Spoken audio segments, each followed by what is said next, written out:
কেরোরিমল ছিলেন খুব বড় এক ব্যবসায়ী, যার ধনসম্পত্তির পরিমাণ এত বিশাল যে 7 প্রজন্ম নিশ্চিন্তে জীবনযাপন করতে পারবে। কিন্তু এত বিপুল ঐশ্বর্যের মাঝেও তার মনে এক অদ্ভুত অশান্তি বাস করত। তিনি আরও সম্পদ অর্জনের তীব্র বাসনায় দিনরাত ব্যস্ত থাকতেন, যেন প্রতিযোগিতার দৌড়ে শেষ পর্যন্ত এগিয়ে থাকতে পারেন। একদিন এক ব্যক্তি তাকে পরামর্শ দিলেন বুদ্ধের কাছে যাওয়ার জন্য।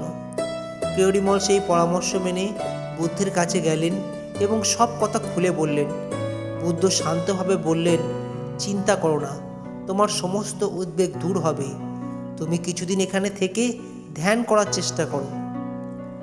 তিনি ধ্যান করার চেষ্টা করলেন, কিন্তু প্রতিবারই তার মন ফিরে যেত ব্যবসার চিন্তায়, লাভ ক্ষতির হিসাব, নতুন বিনিয়োগের পরিকল্পনায়।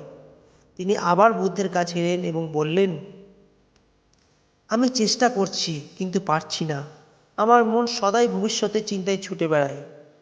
বুদ্ধ হাসলেন, কিন্তু কোনো নতুন উপদেশ দিলেন না, শুধু বললেন, চেষ্টা চালিয়ে যাও। একদিন সন্ধ্যায় বুদ্ধের সঙ্গে ভ্রমণের সময় কেরোরিমলের পায়ে হঠাৎ একটি কাঁটা বিঁধে গেল। ব্যথায় ছটফট করতে লাগলেন তিনি। বুদ্ধ স্নিগ্ধ স্বরে বললেন, কাঁটা তুলে ফেলো, তাহলে তোমার যন্ত্রণা দূর হবে। কেরোরিমল দ্রুত কাঁটা বের করলেন এবং অনুভব করলেন একরকম আরাম। তখনই বুদ্ধ শান্ত কণ্ঠে বললেন, এই কাঁটার মতোই লোভ, মোহ, ক্রোধ, অহংকার তোমার মনের গভীরে গেঁথে আছে। যতক্ষণ না তুমি তোমার সংকল্প শক্তি দিয়ে এগুলোকে বের করতে পারছো, ততক্ষণ তুমি সত্যিকারের শান্তি পাবে না। কেরোরিমল হঠাৎ যেন জেগে উঠলেন।